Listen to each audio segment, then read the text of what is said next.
Hi, this is Lauren Chippen, the creator of The Bright Sessions.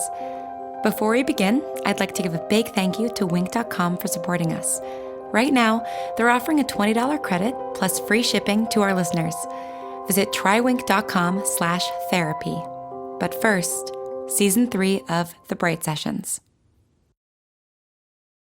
Asset 43, disciplinary meeting number 1. I have not had direct contact with the asset for some time, but given the events of July 2nd, I thought it best that I took over all communication from Agent Green. Come in. Sit down, Joan. Please, Joan, we might be here for a while. Much to discuss. Well, you've been very busy, haven't you, Joan? I've been in D.C. for the past 2 months dealing with some very important government business, and I had to leave in the middle of a meeting with the Joint Chiefs to rush over here. Now, can you imagine how embarrassing that was for me? Did you call me in here to brag about your D.C. contact? I suppose I should have known better than to leave headquarters in the hands of Agent Green. Sweet man, but not exactly the brightest. At least by our standards. Very loyal, though. I imagine it was that quality that drew you in. I always thought you could do much better, Joan.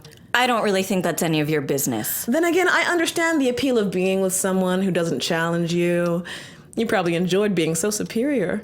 You always did have a hunger for power, Joan. That's one of my favorite things about you. Am I here to be psychoanalyzed? No, although, don't you miss our talks? Even a little? Can anyone really miss mandatory bi-monthly psychological evaluations with their boss? Surely they didn't feel that way. I always had a good time talking to you, Joan. In fact, I'd say I've missed talking to you. What am I here for, Wadsworth? Oh, Wadsworth. I know it's been a few years, but surely we haven't reverted back to our code names. Oh, that's right. You still use yours. I knew you still had a soft spot for us. You know you're welcome back here anytime. Am I? Even after... Right! Yes, let's get to the subject at hand, shall we? You were responsible for breaking and entering and the escape of one of our subjects. I haven't been in this facility for 2 years until today. Right, of course. So it's pure coincidence that the perpetrator is a patient of yours and the only subject to escape was your brother. Unlike your patients, mine are allowed to walk free when they aren't in my office. I am not responsible for how they choose to spend their free time. Can we not go through this whole thing, Joan? I know you did it. You know you did it. That's going to come out eventually, so let's just skip ahead, shall we? I see you value my word as much as ever. I may not have always agreed with you, Joan, but I always trusted you, little good it did me. Oh, you want to talk about trust? For someone who was supposedly a friend and mentor, you certainly had no qualms keeping the secret of experimenting on my brother. Perhaps if you hadn't kept your brother a secret in the first place, we never would have had to go behind your back. Oh, so it's my fault that he got kidnapped and locked up? Kidnapped is such an ugly word. What would you call it? Protection. Please. Mark was completely unequipped to go roaming around the world by himself. Who knows how many atypicals he would have encountered? And on international soil, no less. Not all governments are as forgiving as ours. The amount of damage he could have done... Mark has perfectly good control. He always has. And you really think he would have continued to hide his ability? He's not like you, Joan. He doesn't have a secretive bone in his body. Don't pretend that you know him. I'm just going off of what you've told me. You were always worried about him. Granted, I didn't know why at the time. You just sat there. You sat right there and let me talk about how scared I was when he went missing. And then you would go downstairs and torture him. I don't know where you got these ideas about what we do here. You worked here for 7 years. Did you ever feel like you were torturing people? I'm not so sure anymore. We help people. And yes, things took a turn with Mark. We weren't prepared for how powerful he was, and we certainly didn't expect Camille to die. We messed up. But so did you, Joan. Taking him out of here without any medical assistance, putting him in the hands of a known criminal. A known criminal. You make it sound like he's escaped prison. He's never been convicted of anything. Okay, yes, let's talk about this patient of yours. I've got his file right here. Green passed it on, and I took the liberty of filling it out with the information from some of our partner agencies. Oh, good Lord. Are you tapping his phone now, too? It's all routine background check stuff. He's an American citizen. It wasn't hard finding some concrete information once he had a photo and his most current address. So, Robert Gorham, Class E atypical. Robert Gorham? You didn't think Damien was his real name, did you? Well, no, but He's never offered up his real name to me. He's always been adamant about being called Damien. Good Lord, how tiresome. He isn't easy. No, he seems like quite the handful. Class E atypical, level 3 manipulator, can project his desires onto others. Would you say that's the best way to describe it? As good as any. Fascinating. I really would love to meet him. I've met my fair share of mind walkers, but never a manipulator. Most of them are in, well, I'd be very intrigued to experience his power in person. You're alone in that. What does it feel like? Are you serious? Oh, come on, Joan. Indulge my scientific curiosity a bit.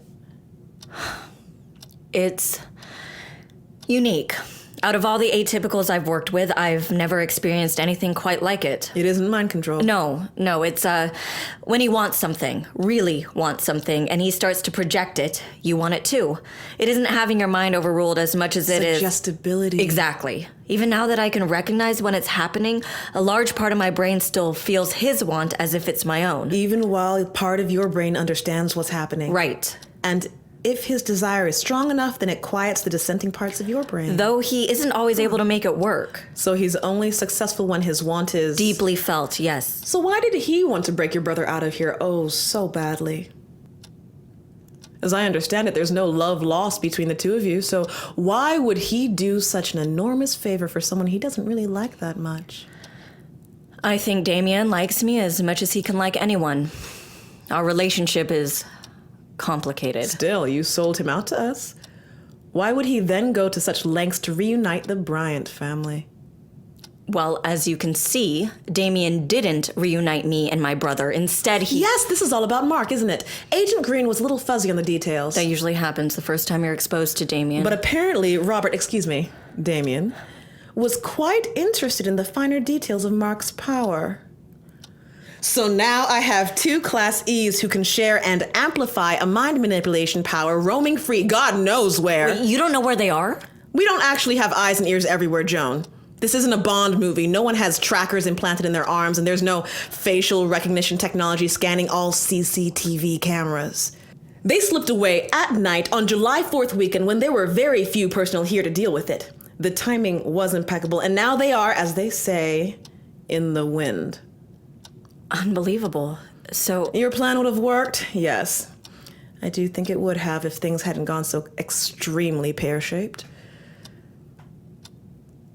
That's why you're here. Why you came today with so little objection. You don't care about the consequences of what you've done. You just wanted to know if we had information that you didn't. Can you blame me? I suppose not. You know, we would have eventually brought you in anyway, whether or not you came easily. I know. So then are you willing to cooperate? I thought I was cooperating. I mean from here on out. We may not know where Mark is, but presumably he's alive and relatively safe. He'll come back for his big sister eventually. I know he will. It would be a shame for him to return only to find that you're in prison. On what charges? Please. What do you want from me, Ellie? I want you back here, working for me, working with me. Just like before. We need your mind, Joan. This place is full of brilliant scientists. But you're not just a scientist, Joan. You're smart, yes, but you're ambitious and good with people when you want to be. And you were good at this job. If you come back now, you and we could be running headquarters in 10 years or less. What makes you think I would ever want that? You wanted it once. People change. Not that much they don't. Can you really tell me that running a fully funded, fully equipped scientific research facility doesn't entice you? You can imagine what we've accomplished in the past few years, the doors we've opened. You could be on the cutting edge of the research you've dedicated your life to. I have patients to attend to. You could still have your pet projects, don't worry. I know you've grown attached to some of your patients, but Caleb will be at college in a year or two. What interest do you have in Caleb? None. None whatsoever. He's a perfectly average young man. He isn't of any concern. For now. But he's been stirring up trouble, hasn't he? Talking to that veteran, asking questions about his boyfriend's parents. None of this information is in my reports. I said we didn't have eyes and ears everywhere, not that we were completely bereft of intelligence. We made a deal. I wouldn't report you. I would let the investigation into Mark's disappearance die, and you would let me have my practice. I've done your quarterly reports, which you send my ex-boyfriend to do, by the way, which is completely unprofessional. Oh, please, like your relationship wasn't unprofessional to begin with. And which you seem to do just for the sole purpose of annoying me. But I do them anyway. I give you information on innocent people whose lives would be better off without you because you promised you wouldn't spy on me. And I'm happy to say that we kept that promise, Joan. I have given you so much leeway, but the way you conducted yourself at your last quarterly was highly suspicious.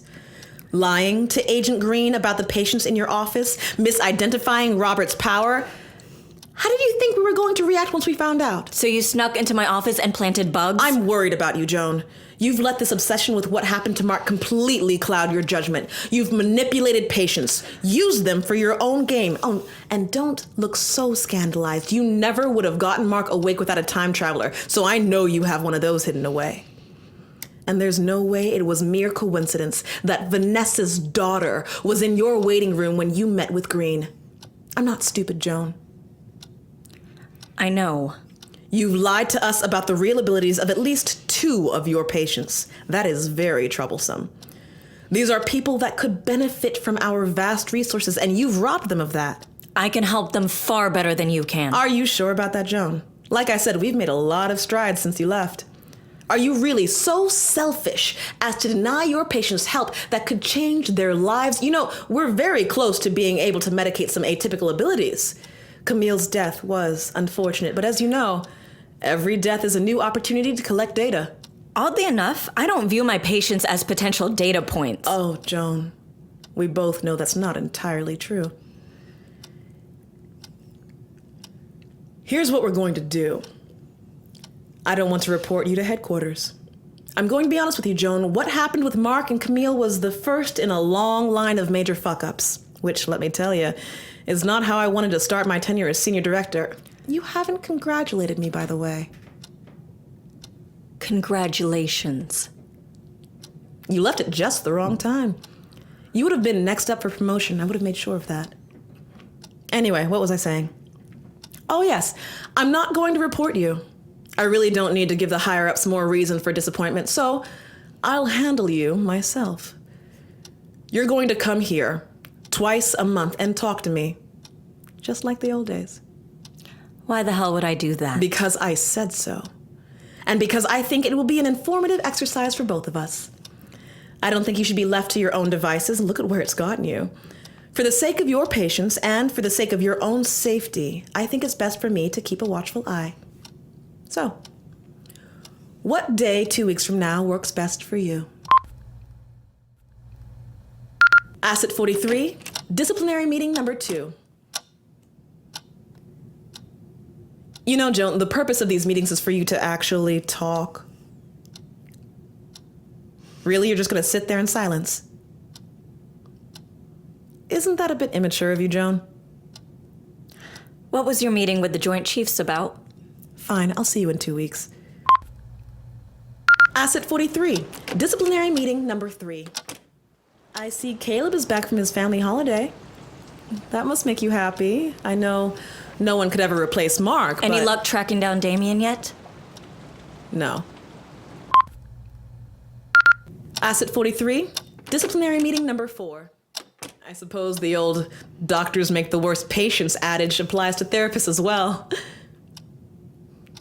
You have to talk to me, Joan. Or what? Do you really want to find out? Ooh, blackmailing a patient, Wadsworth? Is that ethical? You'd know best, Joan. Asset 43, disciplinary meeting number 5. I don't have time for a vacation. I just think it'd be good for you to have a weekend away. Every time I see you, you're more tightly wound. Why not take 2 days to go to that spa retreat we've always talked about? Did it ever occur to you that I seem stressed because I have to come here? If you want me to relax, stop insisting on these pointless sessions. They're not pointless, Joan. We are relaying the foundation. For what? At some point, you're going to remember how close we once were. We were good friends, and more than that, we worked extremely well together. And once you open your eyes and realize where you belong, everyone will be better off.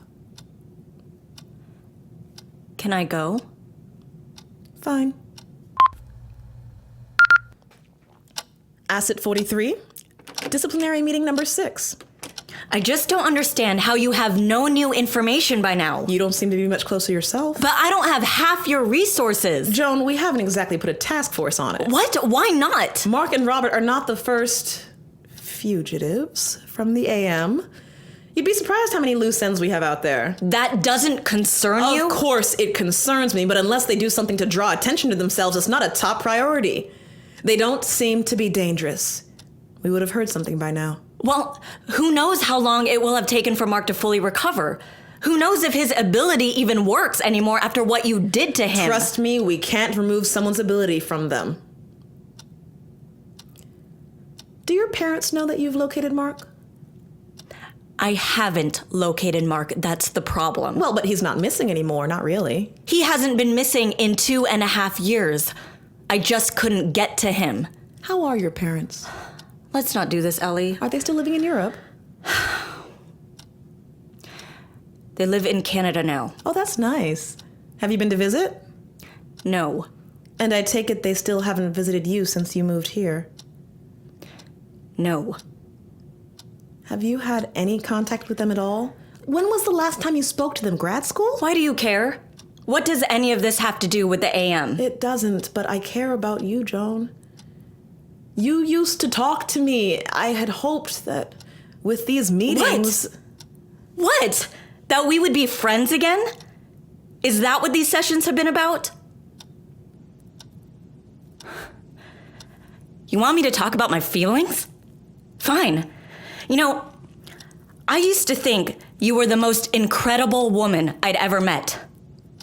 I remember my first week at the AM, the chatter that would go on when you walked by. Look, that Special Agent Wadsworth, she's identified more atypicals than anyone else in this office. Did you hear about Special Agent Wadsworth? She went up against a multiplier and talked all 4 of him down by herself. Did you hear? Special Agent Wadsworth just got promoted to Associate Director, the youngest ever. You were fearless and in charge and brilliant. Your report on the effect of exhaustion on those with invisibility changed the way I thought about the relationship between an atypical and their power. By the time I had graduated and was working full-time here, I wanted to be just like you. I mean, here you were, only 4 years older than me, practically running the place. When you decided to take me, of all people, under your wing, I knew I was in the right place. I know that I'm the practicing psychologist out of the 2 of us, but you've been doing this work for a long time. I'm sure you can guess what it does to a person to have the rose-colored glass around their role model shatter so completely.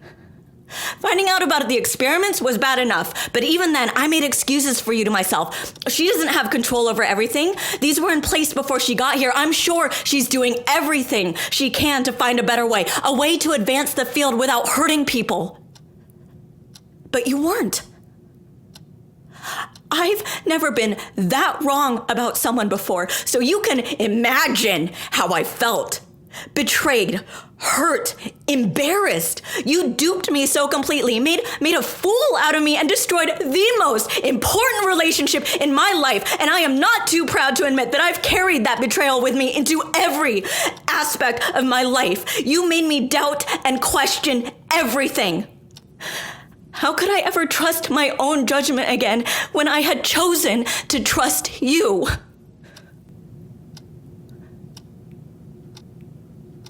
You see, Joan, I knew talking about this would be good for the both of us. Saying these things out loud, airing out all the dirty laundry is an important, necessary step. This is very good progress. Okay, we're out of time now, but I'll see you in 2 weeks. Don't lose this momentum. We've got a lot of work ahead of us yet.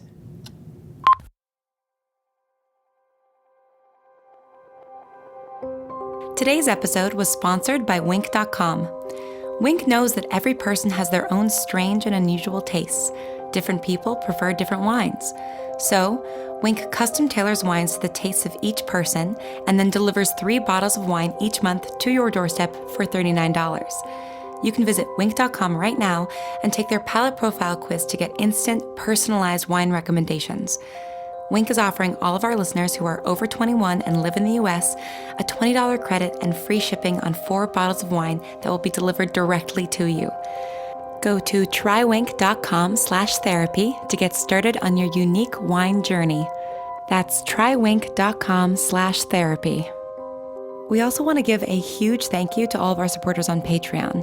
We would not be able to make the show without you, and we appreciate you so much. If you would like to become a patron, visit patreon.com/thebrightsessions. You'll enable us to make more of the podcast, and you'll also get access to ad-free episodes and a patron-only feed that takes you behind the scenes. Episode 25 was written and directed by Lauren Shippen and produced by Misha Stanton. The voice of Dr. Bright is Julia Morizawa. The voice of Director Wadsworth is Alex Marshall Brown. Our music is composed and performed by Evan Cunningham. The original Bright theme was written by Lauren Shippen. To hear all of our music and for other bonus content, please visit thebrightsessions.com and make sure to follow us on Tumblr and on Twitter @Bright Podcast. And if you haven't already, please rate and review us on iTunes. It is a huge help. The Bright Sessions would like to thank Elizabeth Laird, Anna Laurie, Elizabeth and Matthew Harrington, Ken Hertz, Oswaldo Rossi, and Authentic. The Bright Sessions will return on November 2nd with episode 26. In the meantime, thanks for listening and stay strange.